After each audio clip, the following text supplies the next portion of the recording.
In this video, you will learn how to overcome just going through that motion of collecting data for data-driven sake. How tracking less will actually provide you with better insights and more focused attention. And how to leverage a simple one-pager metric tracking system to get you started tomorrow. Hey everyone, welcome back to the channel. If you're new here, my name is Teresa. I'm a leadership and career coach based in Melbourne, Australia. On this channel, we explore practical strategies and tools to help you lead with clarity, influence with confidence, and grow in your professional career. And if that sounds like you, make sure you subscribe to this channel. Today, I had the privilege of chatting with Corinna Suckin, who is the author of this brilliant short book called The Insights-Driven Product Manager. As someone who loves looking for practical tips that I can use tomorrow, this book definitely simplifies my anxiety around tracking everything and instead focus on tracking less with much more impact. I share with Corinna my top 4 key insights, and we had a deeper conversation on all these topics, and she shared some great examples and stories. But before we dive into the insights, let Corinna tell you a little bit about herself. I'm Corinna. I'm a product leader. I've spent the last 15 years working on different B2C and B2B products, so from marketplaces and fintechs. Worked with a lot of banks here over the last 10 years as well on their digital products. So I covered a pretty broad range, actually started in development and design, then moved into product. Had a really large team in my last role as VP of product at Rome Digital. That was over here in New Zealand, where I spent the last 11 years of my career. And that's where I got to work with a lot of product managers, a lot of coaching. And that led me to one of the things I'm doing today, which is coaching product managers on product management best practices with a particular focus on data, analytics, and metrics and how to measure what really matters. So that led me to writing a book called The Insights-Driven Product Manager that we'll talk about today. And apart from the coaching, I also like keeping my skills sharp as a product leader. And I co-founded and run as a CEO a fintech startup here in New Zealand, which is a business lending online marketplace. I want to dive into our first insight that I had in the book. It was really about the data wheel of death. And for me, when I read that, is around going through the motions versus actually learning. And I really resonate with that because as we moved from, data-driven insights around, more data, collect more data, I do feel the way you're talking about it is like what I'm feeling in some of my programs or projects or initiatives.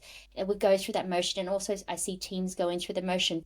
Could you explain a little bit of the concept on the data wheel of death? So what I've found working with a lot of product managers and product teams over the years is that often we do have a lot of data that we're sitting on, especially if you're in a larger company. There's a lot of different reports and dashboards that we're looking at in the day-to-day. But I often see product managers really going through the motions and not really learning and getting insights from the data. So what I mean with that is we all know we have to be data-driven. We have to use data to make better product decisions and roadmap decisions. But it's really hard to actually stop and take the time and really reflect and think about what we can learn from the data. And especially if sometimes we have a lot of different dashboards and it gets really, really overwhelming, our instinct is to almost throw another report at it or do some more analysis. And then maybe we'll find the answers there on why our product feature is not being used or whatever the question might be. And so we often fall into the trap of going through the motions and tracking more and adding more reports rather than actually taking the time in our busy day-to-days, taking the time to step back, reflect, and really think about what we can learn from the data. And that then often leads to the data wheel of death. So it's a term that was coined, I think, or first heard on one of the Reforge courses on analytics. And it really resonated with me as well because it basically becomes a data wheel of death when you add more data, and then often we find that the data becomes, or our analytics reports become more buggy, or we find some inconsistencies there because it's really hard to maintain really large sets of data in the first place. So then we start to trust the data less, and so it becomes kind of this cycle, this self-repeating cycle. And one of the key messages really from the book and what I try to do in my business now with the product teams that I work with is to take a step back and actually track less and really focus more on the insights and the actual learnings that we can take from the data. Yeah, awesome. And do you think why do you think teams end up in this loop, even though we feel the motion that there's too much going on and how do I maintain it? How do we happen to just step into this?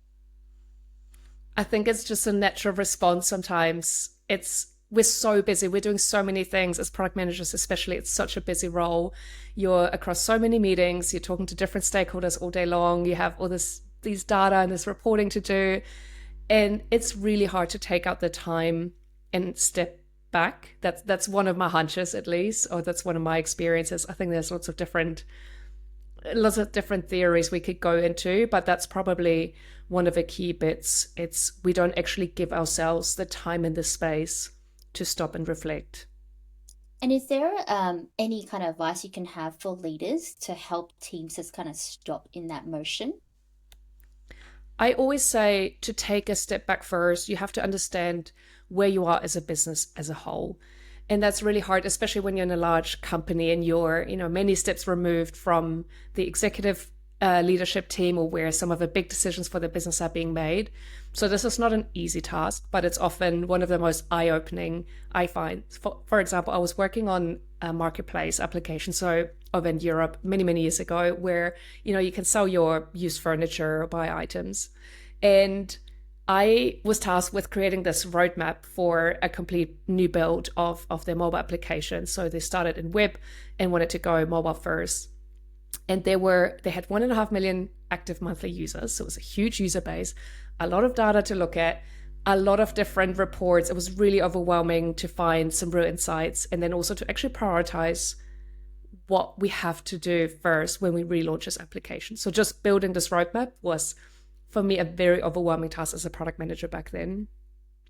But what really opened my eyes was that one day I had the chance to have a chat to the CEO of the company, and I actually asked him in that moment what he really cares about and what metrics he is working towards. And he shared with me that 90% of his revenue was coming from a very specific set of target users, which was basically they called them the power users of the applications. And that really opened my eyes, because now that I understood the bigger picture, it actually helped me make a lot of decisions on a day-to-day and for my roadmap in the next coming months of building the new application from scratch. So that was one of these aha moments that really stuck with me. And that's what I recommend product leaders to do, to actually take a step back and think outside of that feature that you're currently building or that roadmap, and really understand where is your business currently and where do you want to go next. And then you can work backwards from there, how your work can impact and work towards these goals. That's awesome. That's really, really good tip, by the way. It's like kind of stop and just really think what exactly you're trying to achieve and where the business is at.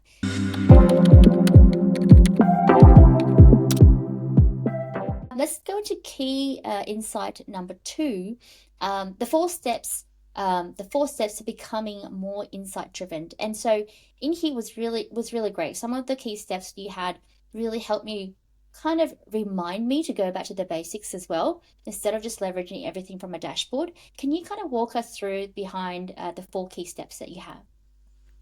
The 4 key steps of that book that we go through. So it's almost not so much a linear steps or a linear sequence of steps, whereas I'd like to see it as more of a puzzle piece of 4 different components. And they don't happen in a particular order, but I find that if you skip one, or if one doesn't quite work out, or you skip that step, everything else kind of doesn't matter. So the 4 steps or 4 key parts of it are: first, to focus on your essential metrics first. So this is going back to the concept of really tracking less, really thinking about, and the answer is a lot simpler than a lot of people think.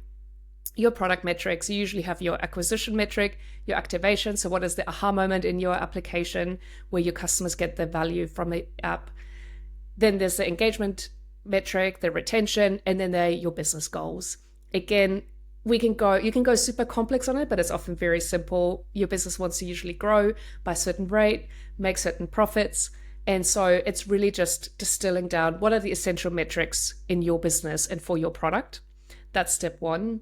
The other part to it is, even once you do understand the key metrics of your business well, that doesn't give you the direction. So that's where we go into goal setting.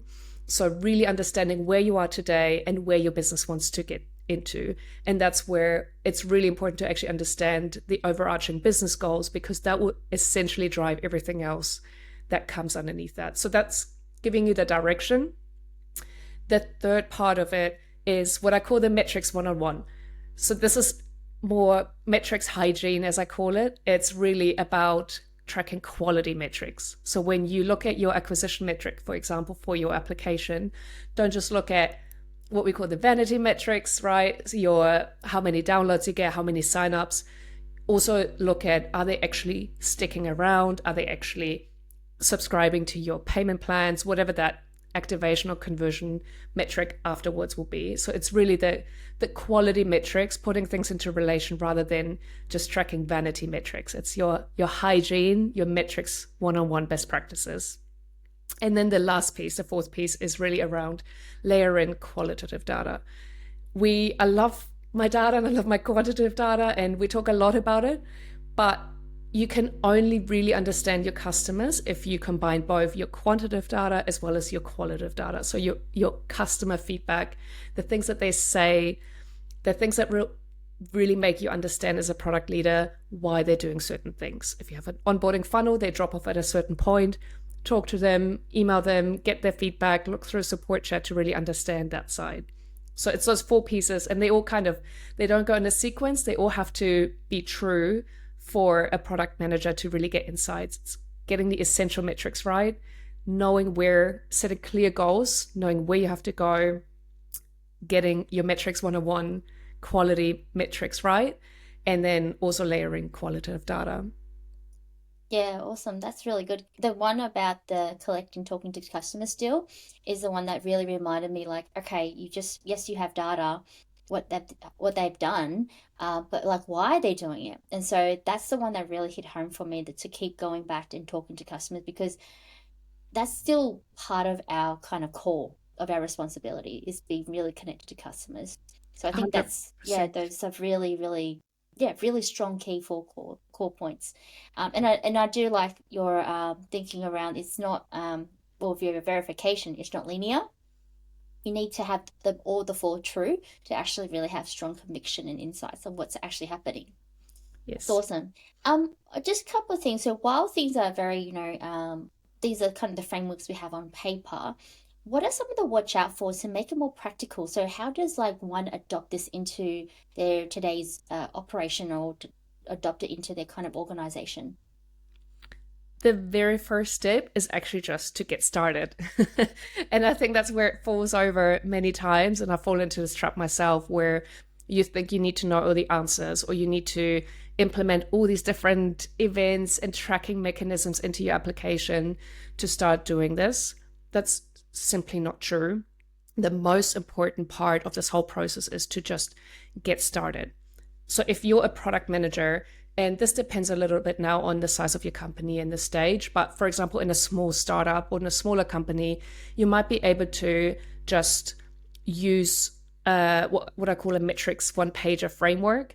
That's really this one-pager that I go through in the book as well, that allows you to really line up the overall business goals, where's your business going, as well as the key essential product metrics and how they actually link together, which is the most critical piece in all. So I like to use that as a starting point. And if you're in a small business, you can maybe set up a session with your leadership team, if you have access to that. Get your CEO, your founder, get someone from sales, get someone from marketing in the room, different departments, and really align on what are we tracking towards as a business, and now how do each team and function, including your product, contribute to that. That's if you have the access. If you're in a larger company, then I recommend going through, maybe you have some annual company updates, shareholder updates, if your company is publicly traded, or some internal company updates where you can extract the company goals. Where's your company wanting to go? How much do you want to grow by? Whatever those may be. And then to map out, do this as a self-exercise basically, to map out the metrics one-pager to see really how your metrics connect to that, and then bring it to maybe your manager or to the leadership team to get their feedback and input. And I can promise you, this is this is going to be well received. Just the fact that you putting yourself out there and trying to understand how your work links to their world and their metrics, they will really appreciate. And they always have appreciated that when I've done it in the past. That's awesome. That's really, really, really good handy tips, I think. And I think folks will appreciate the thinking behind different levels and organizations as well. And one of the big ones that's hard to conquer is your large ones. But I guess your first tip is you get going yourself and then do some homework, and then you ladder up to the different types of meetings that you have. That's awesome. I love that. That's it. It's just once you get started, first of all, it's the thinking exercise for yourself, as well as starting the conversation to then start collaborating with these other leaders from other departments. That's really the biggest value I see in this exercise.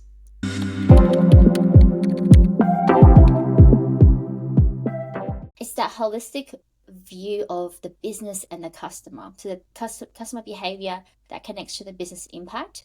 And I love in there you talked about get going, but also sparking the right conversations. Can you talk through a little bit of that framework that you were talking about before, about that one pager? So the one pager, it's really about, and I'm a huge fan of one pagers. I think, again, it forces us to really simplify things and to put things into a visualization. And it's a lot harder to do less and to put less on a slide than to just add 10 more slides, going back to our point from the start of this conversation. So that's why I've created this framework, which is often a starting point. And it's not perfect in every case. And I find a lot of product leaders, they customize it over time, and that's the point of it. But it just gets you started with the framework. So the philosophy behind it is really that you get really clear on the business goals. And this sounds like such a simple exercise, and it sounds like something we should all know, but you'd be surprised how many times I have conversations with different product managers, and I've definitely been in that seat before as well, where if you would ask me ad hoc, I just couldn't tell you exactly where the company, especially in a larger business, is making most of their money from, or where they are currently, where they have to go. It's really, I think often we think that's not our world. That's not for us to worry about, or we've heard it somewhere before, but then we kind of forget about it. It's really, really important to know where the company is going at the moment, because that will then allow you to work backwards from it and connect all the work that you do to those broader goals. And that's essentially what this metrics one pager visualizes and gets you, it gets you started on that thinking journey. Now, I do want to say, it's not a perfect science in all cases, and I don't think it should be either. Not everything that you do in the day-to-day is going to have this perfect calculation back up to a revenue goal, and that's fine. But the point is that when you do present an idea, or when you present your roadmap and you say, we have to improve this onboarding experience or this step in the onboarding experience because we've noticed a big drop-off, we've talked to customers, this is why. And this is really important on the roadmap because we know that we want to grow our active, engaged customers to hit our revenue goals for this year. And that completely changes the conversation and completely changes the weight of your roadmap and the work that you're doing and how it links to the broader business goals. Oh, that's awesome. And we all love one pages, and I think similar to your theme, tracking less, like less is more, and start with the thinking. I think that's really highly critical to get us moving. The next question is, so thinking about product managers, how do kind of some people just don't have direct access to the information. What advice can you give to one person who gets this one pager? Like, okay, I need to go fill up some boxes.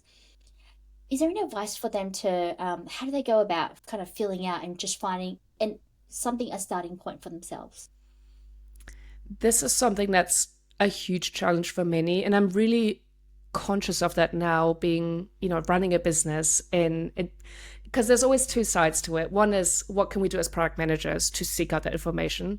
The second part is also, it's on your leadership team to share those openly. Now, this is not always the case, and I am trying to be really conscious of this, of sharing our business goals every week.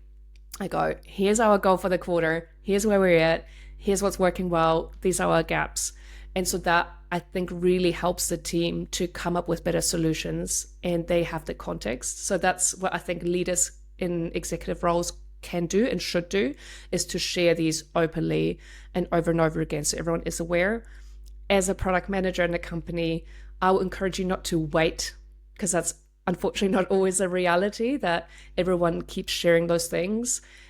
Seek out, if you're in a publicly traded company, often you can very easily do a Google, get the latest shareholder annual report, and just look through the headlines.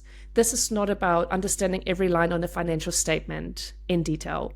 This is more about a company usually wants to grow.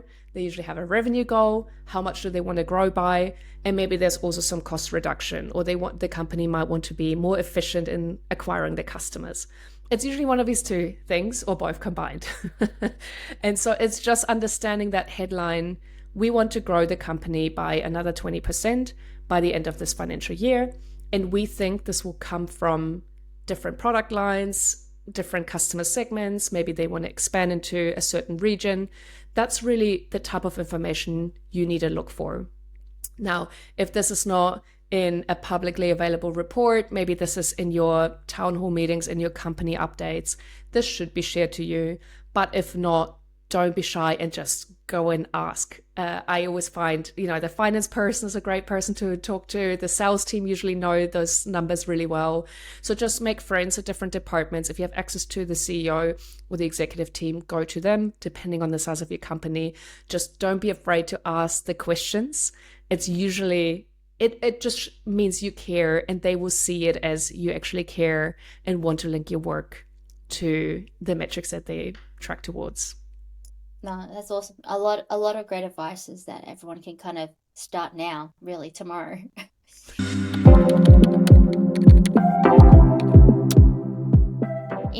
Key insight is one of my favorite. It's the leading versus lagging metrics. You talked a lot about that, and you have a really good kind of a good definition around it. Can you explain in the most simplest terms, what do you mean by leading versus lagging for those who haven't kind of come across those two metrics? Yes, lagging metrics is reporting on things that have already happened in the past. So that's we made this much revenue last month, or we got 100 new customers last quarter.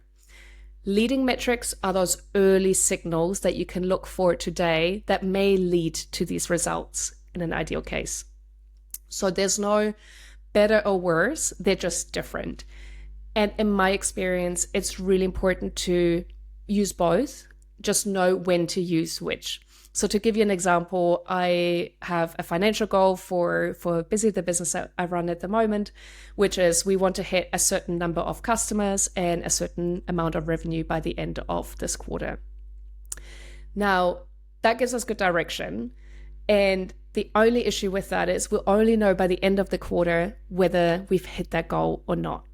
So that's a perfect example of a lagging metric. And so that's why it's really important to also incorporate and think about what are those early signals that we can look for today that will tell us whether we're on the right track or not. So to give you another example, one of my favorite leading metrics is an activation metric. Or in other words, it's the aha moment when customers, they've signed up and now they've created their account, but they have this aha moment where they realize, oh, this is what the tool can do for me. This is the value it will provide. It's usually when the eyes kind of light up. So I was working on a data aggregation tool many years ago, which helped business owners analyze cash flow insights basically, and they would sign up and add the different systems that they're already using, their accounting tools, for example, connect them to our systems, and then we would give them a really nicely curated feed with insights about their business. So the value proposition there was really that we're an aggregator of the data. And we found actually in our data that when customers were signing up and within the first 7 days of signing up, connect at least 2 of their current existing systems to our application, they would have a 25% higher retention 3 months down the line than users who haven't done this. And so that was a huge aha moment for us. Because that was really the activation metric that we could now track towards, right? And it made sense. It was closely tied to the value proposition. Customers sign up, they connect it to existing systems, and they see exactly what our tool could do. it's really similar to Facebook had this, you connect with at least 10 friends, I think it was, in your first 7 days of signing up to Facebook. It was kind of this type of mechanism. And that allowed us now to really optimize our onboarding experience and nudge customers to do it. That was a great leading indicator to an outcome that we wanted to achieve long term, which was long-term retaining our customers 3 months down the line. So that's a good example of a leading metric. But the key is to really use both, just know exactly what to use which for, and make sure you actually identify those early signals like an activation metric so you can course correct before it's too late. Yeah, that's great. And I think I like the activation part because you can really map out and then you go back and you look at how do you get more people to do the same things in the first 7 days as well. That's awesome. A bit of a topic around like NPS. So a lot of companies they track NPS. Do you think, maybe just in your opinion, do you think one, is it helpful? And two, how much of it could be misleading? Because I guess for me it's a lag metric that we're looking at. And yeah, just thought your opinion because every company has that as a highest metric at the moment. What are your thoughts? Yeah, it's a hot topic and hot debate always in the product community. My hot take on NPS, I think it's a pretty generic metric. I don't think it's inherently bad, but I don't find it inherently useful in many cases. So I think it's useful to have some sort of measure of general customer satisfaction. But what I actually like to do is get a lot more specific on measuring that. So for example, if someone just completed a certain task in your product, you can have a contextual pop-up or rating, or how did you find this experience? Because that gives you an insight on how they found this particular task. I find NPS is often a very generic, months after they've used it, you follow up with the customer and you get them to fill out this email questionnaire. It doesn't really, I guess, going back to our point, it doesn't give you that much insight about why they rated it high or not. And it's usually lacking a bit of that context. So I'm a big fan of really contextual ratings. Even your App Store ratings I find a little bit more useful as well, because people actually spend a lot of time really writing things. I find the NPS surveys, people kind of glaze over and just give you a rating, and it's just not as useful. Let's put it that way. So I think I always like to look at your actual product analytics. How are people really using your application? And then if you want to get more of a sense of your customer satisfaction, to use really contextual questions on how did you find the experience, creating your first entry in our CRM product, for example. Great. That's awesome. That's really good because I think for us is really most of the NPS. I mean, even when we go shopping, right? It's like, oh, rate us 1 out of 10. How satisfied were you? But it doesn't go into like, what's it like buying your first pair at this new store that you found that you have no idea about. So I think being specific on the questions could be able to give a quite better insight or deeper insight, I would say. I completely agree. And I think it always starts with the question that you want answered as well. And so I think NPS becomes often such a lazy question to ask. How did you find the experience? Whereas, really what you should be thinking about is, what is our biggest area that we're trying to improve right now, and get focused feedback on that particular area of your product. And I believe you will get a lot more insight from doing that. Yeah, that's awesome. What about reviews? Or on the topic of app stores, how I guess how useful do you find reviews? Because people do take the time to write something. Um, how do you kind of take those review insights and then kind of make it a bit more make it a bit more deeper than someone may had a bad day or like their phone's not stuffed up and the apps didn't work, because sometimes that happens. But I just wonder, yeah, how much should we take verbatim in like reviews into our insights? I love going through app reviews. I used to do a lot of research on mobile apps in particular, and I found it can be a gold mine. You're right, people often go onto it when they have a bad experience and they obviously want to rant, and then they put that all into the comments. So that's just a bias to be aware of. But I do find usually people, when they do take the time, it's really useful feedback, And I think it got a lot easier to analyze now with using just your generative AI tool of choice, and make sure if it's not publicly available data, just use your enterprise or your company approved AI tool to kind of fill all the customer feedback into. But I remember going through reviews we had a really great data scientist in my previous company, and we created a way to differentiate between good and bad reviews. And we would actually go and look for what are the common themes in good reviews, which we classified, I think, as 4 to 5 stars. And what are the common themes in 1 to 3 star reviews? Because going into the data science bit a little bit here, often people might mention the word support. And if you just throw all your reviews into an analysis tool or an AI tool, it will just, often tell you, oh, people mention reviews often.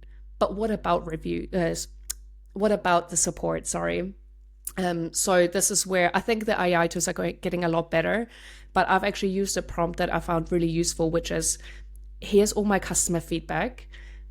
Go through and analyze the common themes in good reviews, which is score X to X, or your bad reviews, which is this score to this score. And then it will help you categorize a lot better. But I think there can be a gold mine. Just be aware of the bias that some customers might have when they go onto these review sites. Oh, awesome. That's great. Would you mind sharing that prompt? And what's one piece of advice do you have for the audience who watches this? In terms of working with metrics, simply get started. Don't overcook it. Don't overcomplicate it. Just take the actual time to think through what to measure, what really matters, and how to just get started and collaborate better with other departments on getting towards your business and customer goals. Before we wrap up, I want to share a few final thoughts and resources with you. First, if you're interested in diving deeper into these concepts, I highly recommend picking up the copy of The Insights-Driven Product Manager by Corinna. Everything I've shared today barely scratches the surface of what's in this book. It's filled with practical frameworks, real examples, and worksheets that you can actually use. I'll link it to you in the description below. Corinna also runs a course based on the book, and it's one of my course lists to review. I'll be sharing a full review and my key takeaways in an upcoming video. So make sure you subscribe and have notification turned on so you don't miss out. As always, if you find this video helpful, hit the like button and subscribe to this channel. Thank you for watching, and I'll see you in the next video.